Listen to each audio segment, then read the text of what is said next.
One time you wrote, trembling cold in the dark, cradling a shattered heart, never felt a wound this wide, nor one that lies so deep inside. Here comes that word again, slipping through, murder. No, no, no, no, no. This can't be happening. Is this happening? Cruel, cruel, cruel, cruel world. Shower, coffee, sunrise, drive, she's dead. Work, eat, talk, laugh, it happened.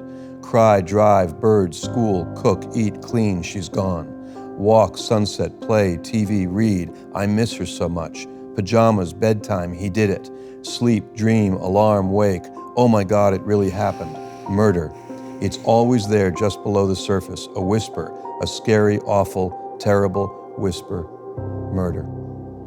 Oh, go ahead. How did that get better? Define better. I have my moments like that.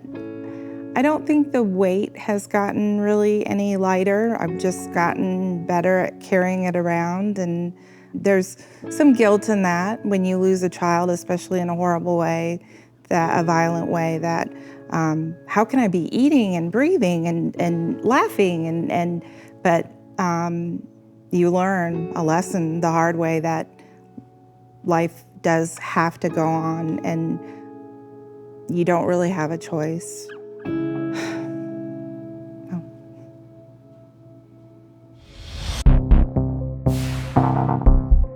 How could fear be a gift? Well, it is. These feelings are gifts. They're not things we should ignore. The gift of fear is a bachelor's degree, a master's degree, and a PhD all rolled into one.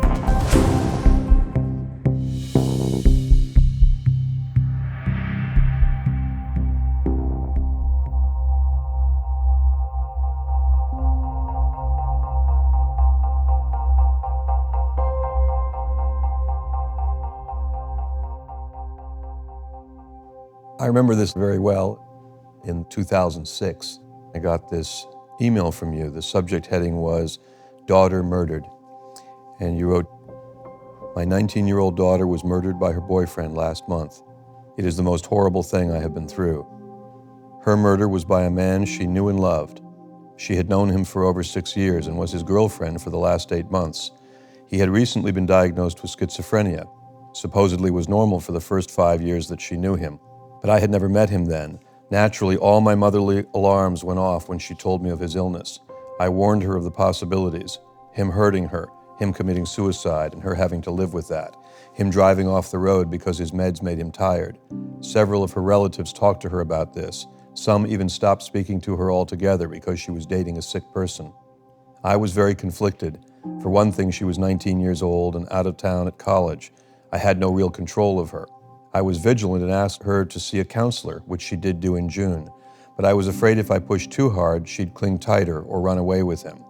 Second, she was a strong-willed and stubborn girl by nature.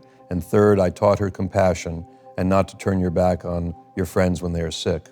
Fourth, I looked up the disease, and it said they are typically not violent people. You had written, I want some insight as to what I could have done to help her. Right.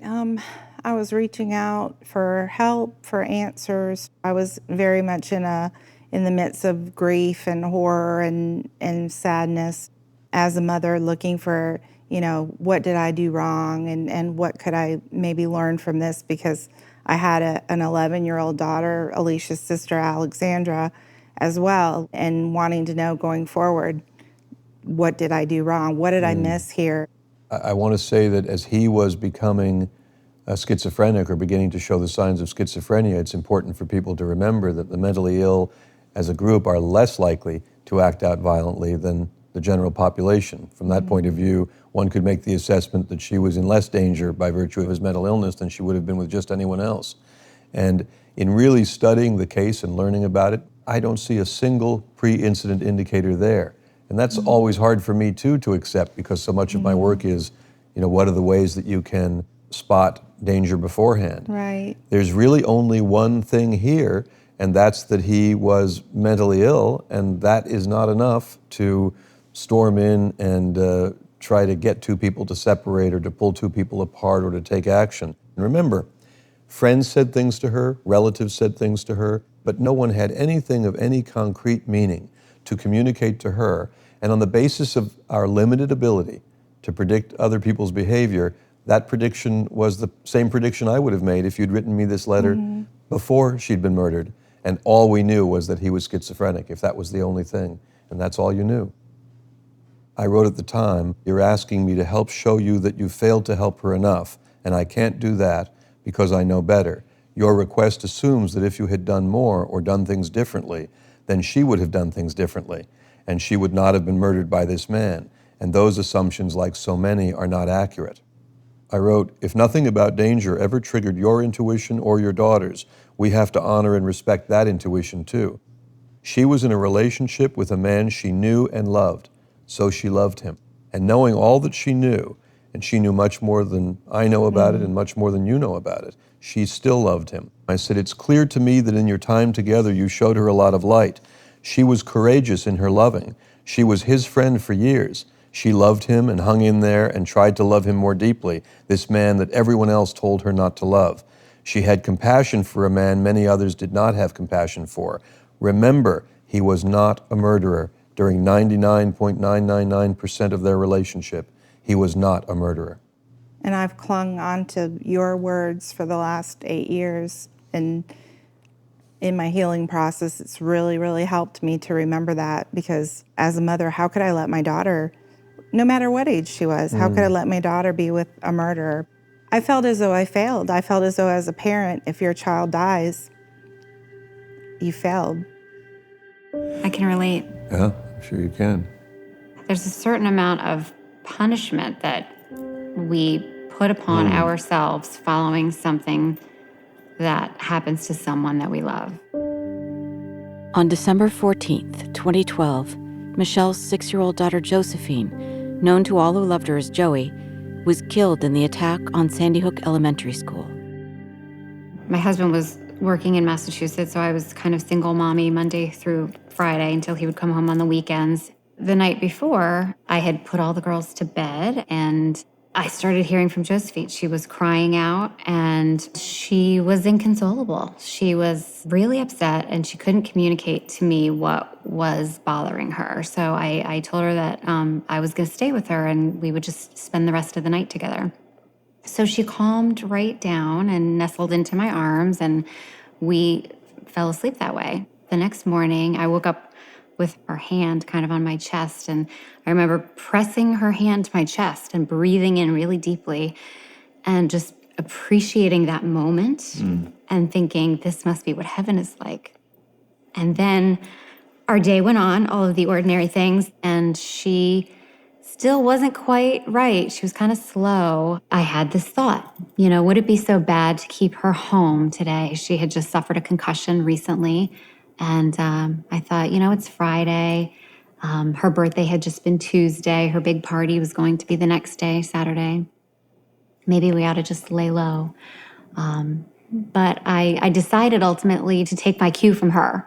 And she wanted to go to school because it was a wonderful place. It was where all of her friends were. The teachers that loved her, truly loved her, were there. So, I got it. I hopped in the car with her and took her there, and she bounded in for another great Friday at school. You went home. I did. I went home. I sat down for a few minutes, and then the robocall came in and said, the superintendent said, all of our schools are in lockdown. There's been a shooting at one of our schools.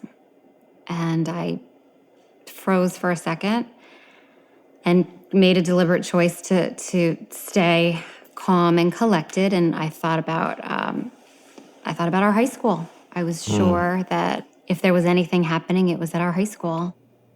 I finally decided to get in the car and take a tour around the town and see where the event was going on, because there wasn't any information on that call. It was very brief. And I ended up driving by the intermediate school and the high school and saw nothing. And then about that time, the responder vehicles began to overtake me, and I followed them to Sandy Hook. People always want to know the details of that day, the tension of waiting to learn if your child was one of the children. I feel like your bigger teaching is about the wound and the healing. Right from the early moments of that morning, I found myself trying to soothe other people, calm other people, help other people. But it wasn't because I'm such a great person. It was because I needed them to calm down. I needed them to be okay because they were having an effect on me. Once we received the news in the banquet hall, and I really only remember them saying one word, and that was 20, that there were 20 children killed. And at that point, the room just erupted into chaos and hysteria. And I just stood up and walked out. I couldn't bear everyone else's pain. So I walked out to my car. My husband was still on the way back from Massachusetts. And I just sat there. And I didn't know for sure. They weren't going to be able to give us any confirmation for some time exactly who had been killed. But at this point, it was obviously highly likely that Josephine was one of the 20. And I just remember sitting there thinking, okay, self, you've been operating in this kind of intellectual brain to keep yourself together. You've been helping others. You've been bustling around to try to survive and not really going in your head to the fact that your child might be one of them. You're about to make that switch. And before you do, is there anything you want to say or do? And I began praying just in the driver's seat of my car, and I said, thank you for this little girl. Thank you for this life. Thank you for this experience. I have no regrets. Thank you for bringing her to us. And if she's gone, I know where she is, and I can rest in that. You know, it's hard to say give me one. It's hard to say, thank you, what makes us feel certain things so deeply. And it feels to me like it's the beauty of you saying thank you. I think it is important to live that way. I think that for me, it was important to step out into this uncharted territory with gratitude first, to say, you know what, this sucks, but I still wouldn't take back having her in our lives all of those years. I'm still so grateful. So if I have to go through this to have had that, then I can accept that. I can't say enough, too, for the law enforcement folks who were there for us that day.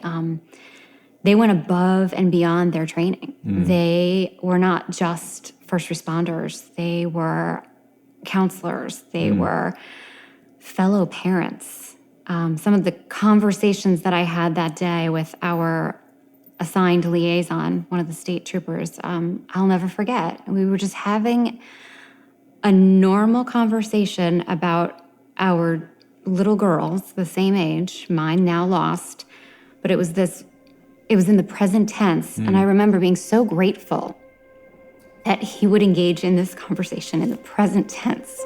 It was pretty powerful. This is a long time ago, so I have no idea if you'll remember it. But you wrote, am I lucky? As deep in grief as I am, and as much as I am suffering right now, physically and emotionally, because of this traumatic experience, having to endure this dark place of grief and loss, the answer is, surprisingly, I do feel lucky. I hate that everyone else in Alicia's life has had to go through this pain too. Witnessing everyone else's sadness is very difficult for me, but overall, I do feel very fortunate that I got to spend 19 years with my beautiful girl, 20 years if I include pregnancy. She was truly a gift, but she never belonged to me. I was her mommy, yes, but she passed through me. I didn't own her. And as a parent, I was her teacher, yes. But I always knew that she was special. She was an old soul. While I was dealing with this sassy old soul who challenged me quite often, I didn't fully realize that along with the frustration she gave me at times, she was also giving me a very big gift. She was teaching me. And even in her death and her afterlife, she is still helping me to grow and learn. It's very, very true.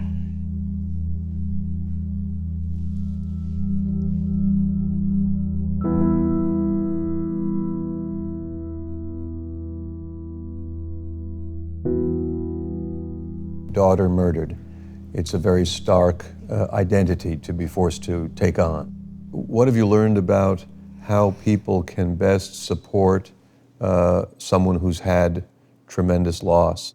I experienced support from family and friends, of course, but there were times that I heard nothing from certain people in my lives, nothing. Nobody knows what to say. So because they feel, well, what can you say? What could I say to Gwen? They don't say anything at all. I did experience that, and it hurt. I would rather hear something cliche or wrong or incorrect or however they're feeling in the moment than just to be ignored or avoided. We need you to just be present and to be available. And I think to expect the grieving person to be weird, because at times I wasn't sad. I was, a little crazy. I kept my job and I kept taking care of my younger daughter and functioning in life. I remained a friend, a sister, a daughter. So you would say there's no such thing as a stupid thing to say. The only wrong thing to say is nothing. Right. A person might think, well, a sympathy card, what's that going to do to a woman who's lost her daughter by homicide? But it means a lot. It really, really does. My family from all over the country flew in just to be there. And that's really all you need is their presence. They come with lots of food and blankets, but it's really just their presence that is so healing. And also, so many of our very large family, couldn't be there, but was there in spirit, was praying for us, thinking of us, sending us messages. So the faith, the family, the friends they were my anchors. They really were. Did you find that it is easier to bear your pain than other people's pain? Without a doubt. Without a doubt. Certainly for me, dealing with other people's pain has been a real challenge. And in our own family, it took me a while to get to a point where I felt strong enough to more naturally talk about my daughter's feelings with them and what they were going through and my husband's feelings, because we were all experiencing it in such very different ways that it was kind of exhausting, really. Yeah, we're not built for that much. No.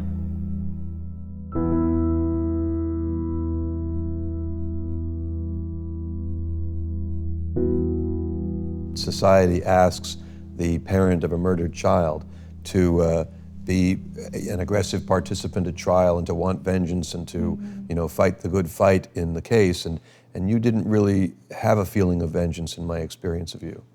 No, I wanted the court system to take care of that part of it, but as far as my point of view, I just wanted to know the truth. So I listened to everyone who testified on both sides for my truth, not for necessarily the court's truth. One of the things that I know you took away was this idea that it wasn't helpful to view Josh as a monster. Right.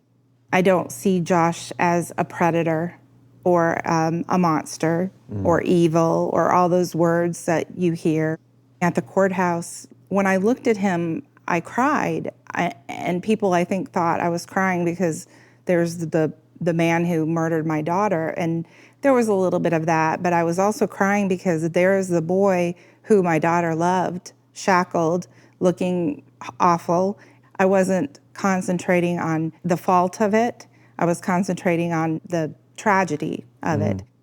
They both should be here. They both should be free. They both should be going to the beach, doing things that young people do. And one, my daughter, is in the ground, and one is shackled in the prison. And it's just very sad. He's done this horrible, awful thing, and he's paying the price. And I struggle with that. I still struggle with that. That, am I letting him off the hook? But I couldn't feel angry. I couldn't feel hatred. And I don't take credit for it. I think my heart was too filled with sorrow and devastation and the love for my daughter and the rest of my family. I had to be strong to raise my younger daughter, and I felt that anger and hatred, which didn't sit well with me. I'm not good with those emotions. I'm not comfortable with those emotions. So I don't really feel that I had room in my heart for that. But people wanted you to. Yeah. I felt pressure that, well, if you love your daughter, why aren't you madder? Or why don't you feel this way or that way? And I know my love for my daughter. I know my relationship with my daughter, and being angry at someone isn't going to make me love her any more or less than I love her. I love her as I love her for always and forever. And me hating that person isn't going to prove anything to anybody. Over the years, I learned, looking at families who I was very close to, who had lost someone I became close to through the course of maybe testifying in the case or being an expert on the case. And I would look at the families knowing what they didn't know at that point, which is there will be no victory party. There's no moment at which you say, oh, we won the case. It's hugely distracting, that's for sure. Everybody's attention is on the trial. And then at the end of the trial, you get nothing. Right. Except You your get grief nothing. without distraction. Right. There are no winners. When people would ask me about justice and what type of justice I wanted and if I got it, I said the only justice that I could ever think of would be to undo everything and that she would be back and I would have her. I felt that the outcome was what the courts decided, and what happened was, that he was, away from hurting other people. And I accepted that, but I didn't have any feeling of winning or accomplishing or achieving anything. And I'm hoping that my feeling about him and about what happened helped her other relatives and her friends to be able to look at it as there was one victim, Alicia, and if we all succumbed to that horrible, awful hatred and anger for the rest of our lives, there would be multiple victims. I hope that I helped us to not, as collectively, not fall over like dominoes because of this one act that this person did in this one moment of anger. You were a teacher of first and second grade kids, and you left teaching to raise your daughters. There are a lot of blessings that just kind of fell into our laps that way. I know people find it extraordinary and odd that you would ever use the word blessing for any part of what happened, but you were someone who could separate the tragedy of that moment and that loss from the child that you knew. They are two experiences to you. And I mention this because so many families that go through tragedies then make it invisible. Take all the pictures away, don't talk about it. Her stuff's around. They play with her stuff. She's a part of conversation. We keep her a part of our daily lives as much as we can. And there's a great empowerment in doing that, that we don't have to be separated from her, that our relationship with her continues and, in fact, is growing. She leads us in all sorts of different directions that I can say I would have never had it not been for her, and what I feel is kind of her guidance and her pushing. In the wake of the deaths of their daughters in the Sandy Hook school shooting, Michelle and another mother, Alyssa Parker, founded Safe and Sound Schools. This nonprofit works to support school crisis prevention, response, and recovery. You talked to me about putting your pain to work. The way I think about it is if I got to carry this load with me, it really better be worth it. It better be to someone's benefit. I don't want to have had to learn all these lessons just to hold them to myself. And that's just kind of always been my work ethic anyway. Just as a teacher, you work together. And when you invent something or create something, you share it with someone else and it gets better. And if I'm going to have to cut this path, then there better be it better be useful to people behind me. It better be helpful to others behind me. And for me, that makes a lot of this day-to-day work of trying to live with this pain doable, because I know that it's for something. I hear you.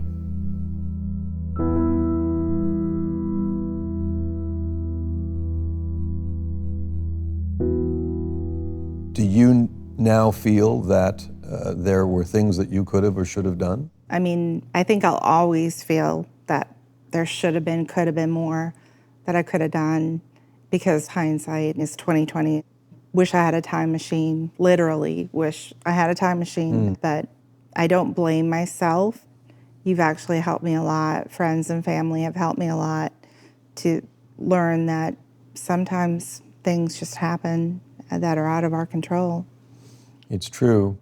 And so I'm really glad that you didn't stay in the path that you were sometimes in when we corresponded, which was the path of blaming yourself, which, as you say, it's a natural thing. We think we're not that powerful as parents, and we want to be, and we kind of rage against the powerlessness and want to be able to protect our kids from all things, and of course we cannot protect them from so many things. Right.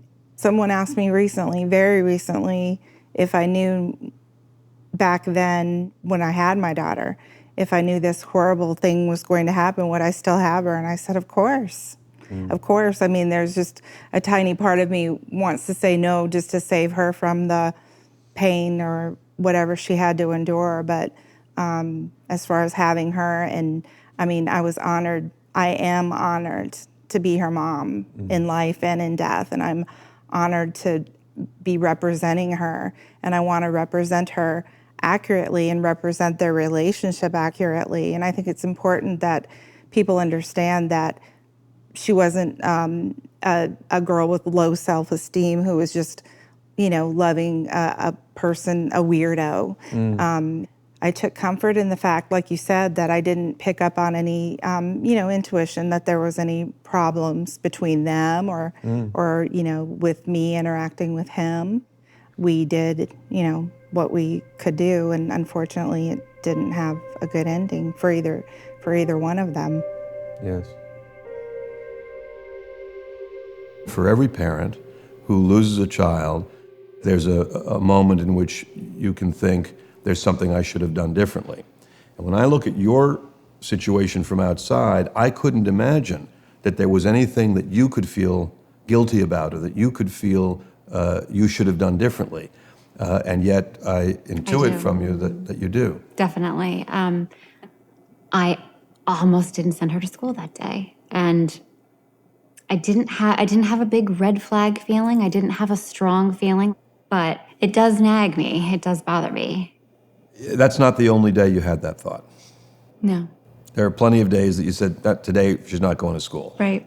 Plenty, because she had a whole bunch of needs, and there were plenty of days she didn't go to school. There were. And so that is not really a magical moment. No. It's not that special. It became special because we're Of the attaching context, meaning to it, after the fact. We all, as parents, will do that, and we'll look for our role in the thing. Because we are the ones that are charged with protecting them. Yes, nature made us responsible, and so we accept that responsibility fully. It's very hard to second guess accurately, and it's very easy to second guess with judgment and with lack of self-love and with lack of giving yourself a break. Right. And you wouldn't do this to either of your daughters. No. You wouldn't say to them, you should have and you could have and you would have. And so I hope that you keep working through it. And yet, we also have to acknowledge there were these intuitive signals. Yes. The only thing we don't know about that intuition is what was it based on. Right. And ultimately, when I go too far down that path, I do find myself righted by Josephine. I know that, if the roles were reversed, no way in a million years would I ever have expected that she, if she was the mom, would have put all of this together. And so we sort of have a little pact, where, okay, that's enough, and you have to just hand it off. It has happened, and it is a different reality. It's not the one that we chose. I hear you. Most of my life, I thought that you were either happy or sad, and you had a good day or a bad day. And I think after Alicia's death, I learned that you can be extremely unhappy and sad and grieving and also feel joy at the same time. And that's what I do. That's what I do every day, is I feel heartbroken and still happy at the same time.